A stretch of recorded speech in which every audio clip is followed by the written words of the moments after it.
Boozed and Confused is a comedy and weird topic podcast. Adult language may be used, probably by me. While our episode topics may be educational in nature, we are not responsible if your children start dropping the F-bomb to their kindergarten class. Listener discretion is advised.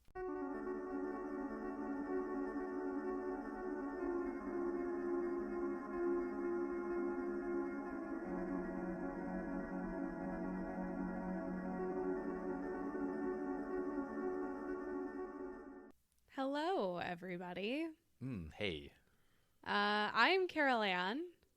This is Matt. And if we sound different this week, I hope that you don't notice at all. We're a day late. We actually had everything completely prepped and ready to go yesterday.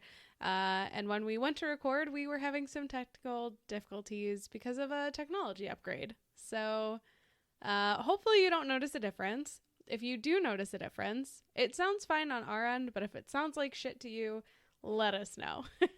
Please. There is a simple solution, and that is just not listening.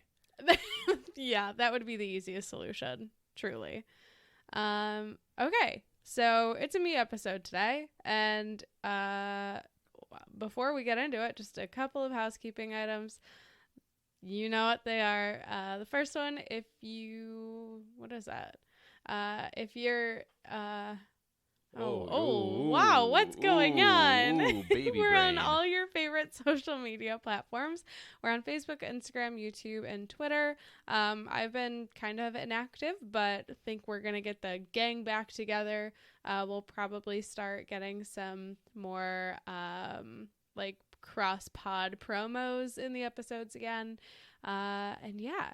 So if social media is not really your thing, though, you can hit us up on good old-fashioned email at boostandconfusedpodcast@gmail.com.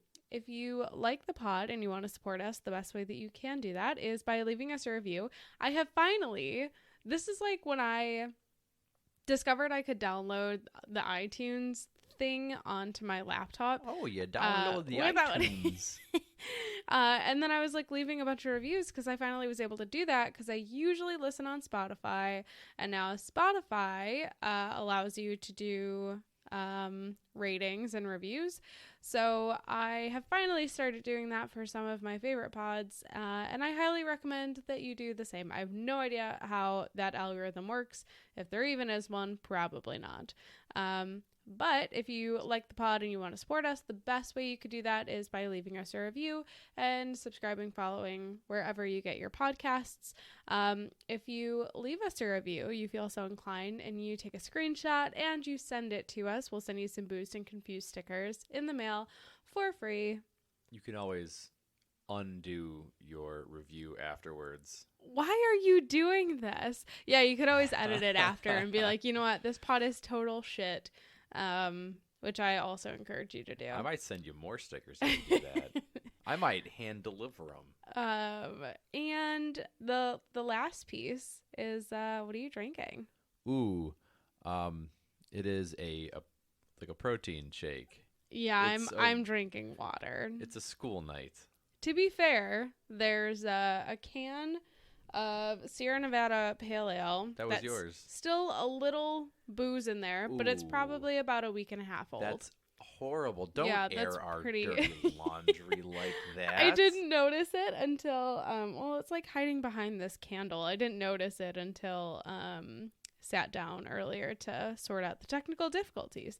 So, yeah, but the protein thing that I have here is from Pure Native. Oh. It is vanilla ice cream flavored. Lovely. And if you have issues taking protein, this is a nice, gentle formula. I also added some powdered peanut butter to it, so Lovely. It tastes like a melted Culver's concrete mixer. Amazing. I love it. Great. All right, well, I think we should get into it at this point. You didn't ask me, but I'm also enjoying a lovely, just half of an avocado right now. I'm just got a spoon in my hand, and I'm just scooping out. He's not, but it's wouldn't creamy. put it past him. It's a fruit. All right. I have some news to share. Ooh, what is it? I've hit guac bottom. And the Oh, time is ripe. And I'm sorry that those were pitiful. Not one of my best moments. Mom jokes don't really come with having a kid like jokes do, apparently.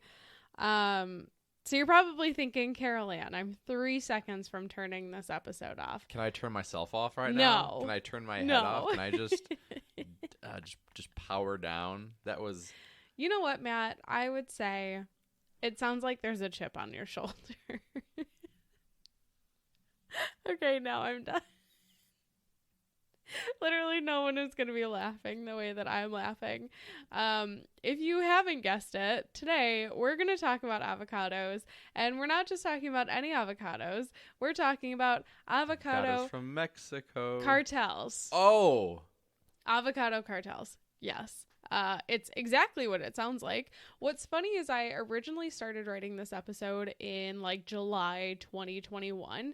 And then I just never picked it back up, but I was re-inspired after recent news headlines that I'm sure you're all very familiar with. But if you live under a rock and you don't read news headlines, it was that the U.S. had temporarily banned avocado imports from Mexico because of a threat, like verbal threats against one of the inspectors from the U.S. Yeah, this is right up there with the whole like Russia-Ukraine thing. The avocados. Mm-hmm. Yeah. You know, we did buy some from our local grocer. You know, like a 5-pack. Mm-hmm. And like about halfway through the bag, that news came out, and I was like, I should sell these. I should scalp the crap out of these. Quadruple the price. I went around work with avocados, just saying, "Hey, $10." Yeah. Even though the ban only lasted like a few days. Oh, I had no idea. I assumed we were still not eating avocados. No. Well, I'm gonna go to the store and buy an avocado then. Yeah, and there's I don't know. We'll talk about it at the end, but it's very conflicting how I feel about what to do next. So I guess we'll get there. I won't spoil anything. But you're probably thinking, how do avocados fuel a cartel? We will talk about it. Okay. Because they're a superfood and they're full of nutrition. Okay, yes, true. But I actually learned a lot from doing all this research, like things that I didn't know, because I'm truthfully not an avocado enjoyer myself, unless it's in guacamole or something else. I'm not like an avocado toast type. Matt definitely is. Ooh, Matt lives his best life with like a big old slab of the wheat bread with like, toasted, of course, with like the avocado slices, and then sometimes like the everything but the bagel seasoning on top. A little bit of jalapeno. Yeah. A little bit of lime. The everything but the bagel seasoning. Mm-hmm. No, I was just gonna say that I often find myself buying 1 or 2 avocados, saying I'm gonna save that for my weekend breakfast, mm-hmm. and then it gets ripe overnight, then it's I'm just picking around the leftovers of what is edible still, and it's always a regret. Yeah. All right, so let's kind of talk about how we got here. So U.S. consumption of avocado has like tripled since 2001. Thanks, millennials. That's us. It's shockingly not just our fault. So in 2020, the U.S. imported over 2 billion pounds of avocados from Mexico. And what's really surprising is most of the avocados that we actually eat here in the U.S. come from Michoacan, yeah. A state in Mexico. So like 80% of our avocados come from this state in Mexico, which is wild. You have like I think like the next biggest producer for the US would be California, but I don't think California can really keep up with the demand like Mexico has. And from my understanding, they're actually also the only state in Mexico that's allowed to export avocados to the U.S. So it's the only place that the U.S. is importing the avocados from Mexico specifically. That's a monopoly if I've ever heard one. Well, yes. Yeah. Do you think the avocado cartel uses the shoe or like the hat or like the little car? For a second, I was like, what are you talking about? I Pieces. feel like they're probably the shoe. And there's like dog shit on the bottom. I just refuse to play Monopoly. I hate that stupid game. Yeah. Let's play a game with money. Nope, don't care. Yeah. You lost me on that. All right. So all of these things considered, like 80% comes from one place. There's only one state that's allowed to export to the U.S. This all obviously means, one, we're very heavily reliant on this part of Mexico for avocados, and two, it's a very lucrative business for them. It's like over $2 billion industry for Mexico. Every year? Yeah. That's like one weekend's worth of avocado toast. Shut up. So the bright side of this is that this has really helped a lot of the avocado producers and the overall state out of rough economic situations. Great. But because they're so profitable and they're so highly sought after, they've also become a target as a way for cartels to diversify their portfolios, which is kind of how the cartels come into play here. I don't think it's like super shocking that cartels have primarily dealt in drugs in Mexico, but drugs obviously over the last 20 years have kind of like lost their luster to cartels for like a variety of reasons. So it's just not as profitable. It's becoming harder, especially like the war on drugs. That's like loose quotes. Yeah, the war on drugs by Ronald Reagan. But the like drug trafficking organizations found ways to make the avocado trade even more profitable for themselves. So back in like 2019, I'm sure there's more updated numbers for this, but everything kind of points to this like 2019 report. There were at least 12 criminal groups that were operating throughout the region for avocados. There's two primary ways that they make money from this. So the first is extortion, which I feel like is very common regardless of like what the commodity is for cartels. And the second is direct cultivation, which is probably a little bit more unique to the produce. So some groups also actually just turn to like hijacking shipments along the supply chain routes, which I am surprised that that's not more common. But an estimated 4 truckloads of avocados are stolen a day along these routes by cartels. How many trucks do you think are transporting avocados every day? At least 4. I'm sorry. I don't actually know the answer to that. If I knew this was a problem, I would start just driving empty trucks. Oh, trust me. Oh. What? Nothing. Just carry on. Okay. So there's one driver who even said like within a 6-month period, he was held up twice at gunpoint, forced to drive to a safe house and unload all of his crates of avocados, which is insane. Also, like considering that those crates are like 40 to 50 pounds each, it's a lot of fucking work, especially after, you know, like at least like just take my truck and do the work yourself.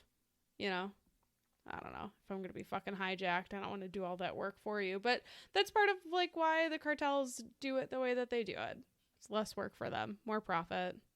Yeah. Yeah. Oof. So let's talk about that extortion part first. An example of like what you might find happen commonly is a cartel takes control of land and pretty much goes to all the farmers and says like, you know, we want to protect you. We want to protect your avocado crops. So we're going to charge like X amount of dollars or like a fee for protection. It's a very old school method of doing things. Yeah, exactly. Very throwback. So what ends up happening is there's like fights by other cartels over this land because everyone obviously wants a piece of this business. So, you know, it's like, oh, we're the good guys. We're going to protect you from these bad guys. But actually, like, they're all baddies. So, and not like the like good kind of baddies. Like are we the baddies? Kind of baddies. Not like Han Solo. Yeah, exactly. Yeah. These are all just Jabba the Hutts. God. What you also have happening a lot is kidnapping, like a lot of kidnapping, which is also, I think, a very like common tactic for cartels. So this happens more commonly for like higher profile people who are in the trade. So you could be like a higher profile farmer if you have like a ton of land. You know, you could be like a prominent packaging plant owner. You know, for those who end up returning, who like, you know, aren't killed, you know, some come back and they're like, fuck this. I'm just going to pay for a bodyguard to follow me 24/7 for protection. Because they pretty much have become, you know, too successful for their own good, and they become these huge targets to the cartels. There's one guy in a video that I watched, and I'll link it in the notes, but he and his son were both kidnapped and returned. And when they got back, they got their own private security. But you could tell like they are like, you know, maybe like higher end clothes. Like they certainly look like they're wealthy. I'm not saying like that should make them look like a target or anything, but you know, you certainly stand out like among the people who are usually just like the lower like pyramid, what am I trying to say? Like the lower pyramid, like workers within the fields. Mm-hmm. It's like a little bit more obvious that you're like super fucking wealthy in this area. You got to go with like the Mark Zuckerberg, Bill Gates method and still shop at Costco with your $10 pants and your $5 3-pack of shirts. Yeah. I mean, that's kind of what I would do. If I were wealthy, that's what I would do. I mean, I know a millionaire who buys his pants for $5 from Farm and Fleet. That's probably also how he stays a millionaire, which exactly. is really fucking funny. But, you know, good for him. So kind of getting back to the kidnapping part, in 2017, it was actually revealed that cartels had used government databases to find, extort, and kidnap avocado farmers for decades. Like they had been doing this for decades. The reason that we're starting to hear about this a lot more is we'll kind of get into it a little bit later, but there just was not as much demand or revenue around it until maybe the last 20 years. So we'll get into it. But extortion doesn't just hit farmers and their land either. It's like they also go after like the fucking shipping and packing facilities, which is insane to me. Okay, so that's extortion. So the next would be direct cultivation, and that's, you know, another way that they make money from it. An example of this is like a guy in his avocado picker team that he leads are like called to work on a farm picking for the day. And to put it into perspective, these jobs are so highly sought after because they pay so much more than what you'd be getting anywhere else within the state. So wow. What you might make, you know, like a $5 minimum wage for the day or something in Mexico, these jobs are like $60. So that's how imbalanced it is, and that's how much more these jobs pay. So obviously it's like highly sought after work. But you know, so this guy and his team like would show up to pick, and it turns out it's the cartel who called and then forces the team to pick for like 7 or 8 hours at gunpoint, and obviously do not pay them for their labor. Oh no. And then they take the avocados. So shiesty. So all of this obviously very dangerous, but it's led to a lot of loss for these farmers, and so as a result, a lot of community-run armed security groups have popped up, you know, to protect avocado land from the cartels, which is insane. And it's not like I would say there's two sides to it. There's one side where there's like private security groups who are formally trained. They like work beside the police. And then the other side is like you're literally farmers who like are now being trained to be security. You've never had formal gun training before, and you're just given a gun, and now you are like part-time farmer, part-time security, fucking patrolling your entire little town. Part-time gun guy. Yeah, I mean, it's crazy. And so there's also been calls from local governments to like create a branch of the National Guard specifically to help with the avocado farms.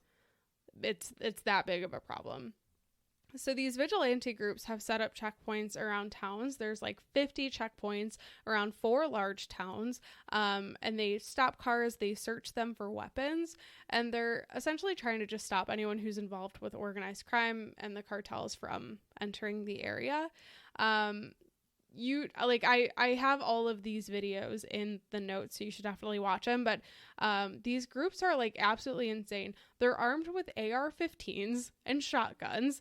And again, like, they're not ex-military folks that all got together for like the greater good. They're literally just fucking farmers. They're just farmers who like just want to farm and like protect their land. And they join this group because they feel like they have no other option, because they're not getting government intervention for the most part. And most of these farmers have like never even shot a gun before they have joined these groups. It's insane. They have they have gun training like multiple times a week, which is also crazy to me. But these citizens in these cities feel like these groups are the only way to really stay safe, because again, the government hasn't really stepped in to help. So there's like one case where this guy tells a story. He's like so angry because there's like gang warfare happening in the woods between cartels where he lived. He went to state authorities to complain about a cartel takeover of the forest, and instead of helping, the state police officers broke into his house when he wasn't home, overturned like all of his furniture, they stole his gardening tools, and they left him a warning note to stay silent.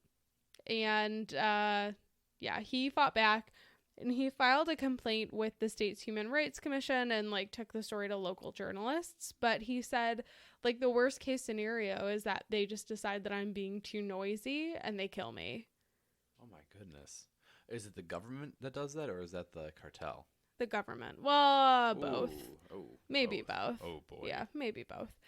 So it's really sad, but like residents have talked about how the government is like even too afraid to go into some areas, so there's just really no hope for government intervention. And at that point, like, you really might just need the straight up fucking military to go in, unless that's also just a no-go. And at that point, I don't know what you would do if like you can't even send your military in. And so the violence within the state is so bad that the number of homicides have hit all-time highs within the last few years. There's this report that I have linked from maplecroft.com. So if you go to like look at the report in the show notes, that's the link for it. They talk about how avocados are like the next conflict commodity, basically. So things around this that I'm not really getting into in this episode, but there's a lot of problems with deforestation, because people want to cut down trees and they want to plant more avocado trees. So there's like patrols of I don't know, I guess I would say like forest government folks in Mexico who go to like inspect land and make sure that the area isn't actually being deforested, if that's right. And then the other part of that is, you know, there's like really large impacts of this on the land itself, because the avocado trees take up so much more water than other trees that it just like bleeds the land dry, basically. There's a whole bunch of other shit around this that I'm not fully getting into because I'm just focusing on the cartel aspect, but highly recommend reading it. It kind of put me in this sort of like conundrum of, well, I don't even really fucking like avocados to begin with, but it put me in this conundrum of like, how are people supposed to react to this sort of thing? But there are a few things that kind of help create this recipe for disaster, and it's not really what I expected, I'll be honest. So until 1994, it was actually illegal to import avocados to the U.S. from Mexico, which what happened in 1994? Pop quiz. I have no idea. Great. Honestly, I don't even know if I knew that avocados existed in 1994. Probably not. I certainly did not. So when former President Bill Clinton signed NAFTA into law, avocado consumption in the U.S. exploded to like unprecedented levels. As avocados really caught on in the last couple of decades, the money obviously followed with that. Another reason for this is the government getting tougher on cartels and drugs. I kind of alluded to that a little bit earlier, but drugs have become less lucrative for cartels, so they've had to diversify their portfolios. It's also just a little bit, I don't know, I would say less risky than having all your eggs in one basket. All your avocados. Yeah. So I'll also say it's not just avocados that this happens with. This also happens with other, produce like limes and blackberries. I think the avocado one is just the most profitable industry that it's, probably the larger fights. So this state in Mexico, Michoacan, has been prized by criminal groups as the center of Mexico's heroin production. But because the rise of synthetic opioids caused the price of opium to plummet to under a third of its value 5 years ago, cartels, scrambled for alternative income streams. So we need other addictive things. Yeah. Avocados. Like healthy fats, though. So that's kind of all I have. I don't really have a great outro for this one. It's just some absolutely insane shit. I kind of debated adding in more personal stories here, but I'm going to be honest, as you if you decide that this is a topic that's interesting to you and you want to dive in a little bit more on your own, I would just heed caution. Some of the stories can get really brutal. It's the cartel and they do some really fucked up stuff. There was one story that I read, and I won't get into all the details, but basically two cartels were fighting. One is the largest cartel in the area, and they basically took a bunch of members from the other cartel, dismembered their bodies and then hung them up in the town to be hey, you, if you're a patriot, you should kill these other cartel people. That's the kind of shit that when you really start to look into this, that's kind of how it goes, and I didn't want to do that. So it's a little just dark. A warning. It's a little too dark for my taste these days. Yeah. So that's it. I think I'm actually just going to blame all of this on Bill Clinton. You can blame a lot of things on Bill Clinton. Russia, Ukraine right now? Thanks, Bill. Ooh, no, I think that's got some more historical roots. Yeah, absolutely. Just a little bit. Yeah, a little bit. Yeah, but everything else, thanks, Bill. Appreciate it. Just about. Well, that is it for today's episode. I hope that you learned something today. Oh, the whole part that I forgot is now that you have this information, what are you supposed to do? Because in my mind, I was well, you could just boycott avocados. However, it's really hard to tell when you're in the store where the avocados actually come from. It just says imported from Mexico. So you can't really tell, right? It's kind of a blanket sticker. And then the other thing is by boycotting avocados, in turn, you're really just hurting the people who rely on this for the jobs. Farmers. Yeah, exactly. The farmers, the pickers, the field workers. And so what I had read that was the recommendation was instead of boycotting the avocados, what you should do is speak up to your local representatives and make this a little bit more of a talked about issue. Yeah. So I don't know. I hope I didn't ruin anybody's love of avocados, but I hope people start to read that conflict commodity report from 2019 and I don't know, see what avocados are doing to us. Yeah, I don't know. I still might be at the local brunch place getting my $10 avocado toast. along with my You brought your own bagel unlimited seasoning though? mimosas. No, they always do it better than I do. But hey, we have limes. Yeah, we do I have could limes. totally do that, but we don't have any avocados. Yep. Yet. Yet. Just kidding. They're in the crawl space. I'm hiding them. All right. Well, thank you so much for joining us today. Next week, we should be on time as long as everything sounds good. Again, if it doesn't, let us know. I would appreciate it. And we'll talk to you next week.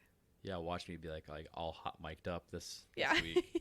It accidentally turned into an ASMR pod at one point when I was trying to test things out, and I'm not about that life, so. It's like that or like angry COD kid. Yeah. Who's hot micing. Yeah. All right. We'll see you guys next week.